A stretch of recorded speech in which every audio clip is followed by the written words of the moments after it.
ತಗೊಳಮ್ಮ, juice ಆದ್ರೂ ಕುಡಿ. ನಂಗೆ ಬೇಡ ಅಲ್ಲಿಡೆ. ಪ್ಲೀಸ್ ಅಮ್ಮ, ಇಷ್ಟೊಂದು ತಲೆ ಕೆಡ್ಸ್ಕೋಬೇಡ. ಮೊದಲೇ ನೀನು BP ವೇರಿಯೇಷನ್ ಆಗ್ತಿದೆ, ಮತ್ತೆ ಸ್ಟ್ರೆಸ್ ತಗೊಂಡ್ರೆ ಹಾಸ್ಪಿಟಲ್ ಸೇರ್ಬೇಕಾಗುತ್ತೆ ಅಷ್ಟೇ. ತಗೋ. ನನ್ನ ನೋವು ನನಗೆ, ನಿಮ್ಗೆ ಇದು ಬೇರೆ. 1000 ಸುಳ್ಳು ಹೇಳಿ ಒಂದು ಮದುವೆ ಮಾಡು ಅಂತಾರೆ. ಒಂದೇ ಒಂದು ಸುಳ್ಳು ಹೇಳಿ ನಾವು ಲಕ್ಷ್ಮಿ ಮದುವೆ ಮಾಡಿದ್ದು, ಈಗ ಅದು ನಮ್ಮ ಕುತ್ತಿಗೆಗೆ ಬಂದು ನಿಂತಿದೆ. ಏನು ಮಾಡೋದು ಅಂತ ನೆನೆಸ್ಕೊಂಡ್ರೆ ಭಯ ಆಗುತ್ತೆ. ಭಯ ಪಟ್ರೆ ಏನೂ ಆಗಲ್ಲ ಅಮ್ಮ. ನನ್ಗೆ ಯಾಕೋ ಸತ್ಯನ ಎಲ್ರಿಗೂ ಹೇಳೋದೇ ಒಳ್ಳೇದು ಅನ್ಸುತ್ತೆ. ಹಾಗೇನಾದರೂ ಹೇಳಿದ್ರೆ ಲಕ್ಷ್ಮಿ ಜೀವನ ಏನಾಗುತ್ತೆ ಅಂತ ಗೊತ್ತೇನೆ. ಅವ್ರ ಅತ್ತಿಗೆ ಇಬ್ಬರು ಸುಮ್ಮನೆ ಅಂತೂ ಇರಲ್ಲ. ಅಮ್ಮ, ನಾವು ಯಾಕೆ ಒಂದ್ಸಲ ಓನರಿಗೆ ಫೋನ್ ಮಾಡಿ ರಿಕ್ವೆಸ್ಟ್ ಮಾಡ್ಕೊಬಾರ್ದು? ಹೇಗಿದ್ರು ಅವ್ರು ನಮಗೆ ದೂರದ ಸಂಬಂಧಿಕರೇ ಅಲ್ವಾ? ನೀನೇ ಹೇಳೋದು ಸರಿ ಇದೆ ಕಣೆ. ಹೇಗಿದ್ರು ಅವ್ರಿಗೆ ನಮ್ಮ ಮೇಲೆ ವಿಶ್ವಾಸ ಇದೆ.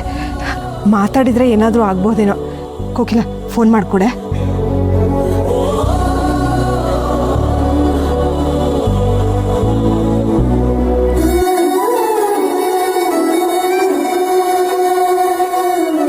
ರಿಸೀವ್ ಮಾಡ್ತಿಲ್ಲ ಕಡೆ, ಇನ್ನೊಂದ್ಸಲ ಮಾಡಿಕೊಡು.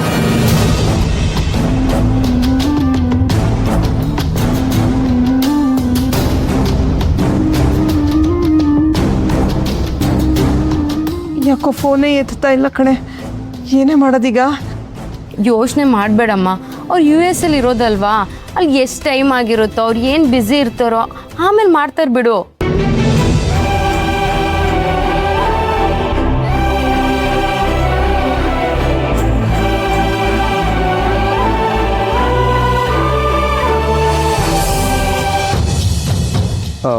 ಮಹಾಲಕ್ಷ್ಮಿ, ನಿಂಗೊಂದು ಸರ್ಪ್ರೈಸ್ ಇದೆ, ಕಣ್ಮುಚ್ಕೊ.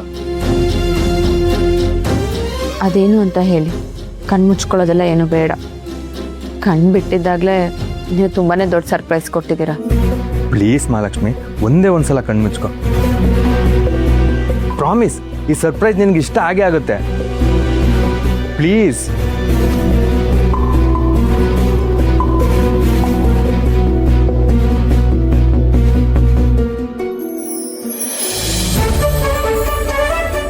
ಕಣ್ಬಿಡುವಾಗ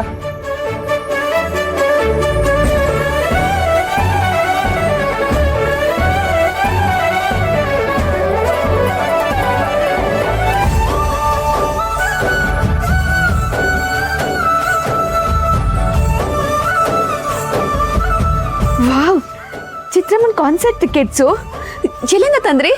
ನನಗೆ ಗೊತ್ತಿತ್ತು ನಿನಗಿಷ್ಟ ಆಗೇ ಆಗುತ್ತೆ ಅಂತ. ಅದಕ್ಕೆ ಏನೇನೋ ಸರ್ಕಸ್ ಮಾಡಿ ಟಿಕೆಟ್ ತಂದಿದ್ದೀನಿ. ಬೇಗ ರೆಡಿ ಆಗು, ಇಬ್ರು ಹೋಗೋಣ.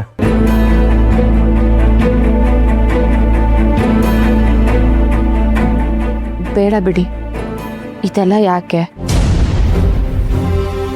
ಮೊದಲೇ ಮನ್ಸರಿ ಇಲ್ಲ. ಇದೇನು ಮಹಾಲಕ್ಷ್ಮಿ ಹೀಗೆ ಹೇಳ್ತಾ ಇದೀಯಾ? ನೀನೇ ತಾನೇ ಹೇಳಿದ್ದು ಚಿತ್ರಮ್ಮನ ಸಾಂಗ್ಸ್ ಅಂದರೆ ಬೇಜಾರಾದಾಗೆಲ್ಲ ಕೇಳ್ಬೋದು ಅಂತ. ಮನ್ಸು ಬೇರೆ ಸರಿಯಿಲ್ಲ ಅಂತೀಯ, ಅಲ್ಲಿಗೆ ಹೋದ್ರೆ ಸರಿ ಹೋಗ್ಬೋದಲ್ವಾ? ಪ್ಲೀಸ್ ಹೋಗ್ಬರೋಣ. ಪ್ಲೀಸ್. ಸರಿ, ಹೋಗೋಣ. ಸೂಪರ್. ಅಲ್ಲಿ ಹೋಗಿ ಚಿತ್ರಮ್ಮನ್ನ ಮೀಟ್ ಮಾಡಿ ಸೆಲ್ಫಿ ತಗೊಂಡು ಅವ್ರ ಜೊತೆ ಆಟೋಗ್ರಾಫು ತಗೊಳ್ಳೋಣ. ಇವಾಗ ನೀನು ಬೇಗ ಹೋಗಿ ರೆಡಿ ಆಗೋ, ನಾನು ಫ್ರೆಶ್ ಅಪ್ ಆಗ್ತೀನಿ.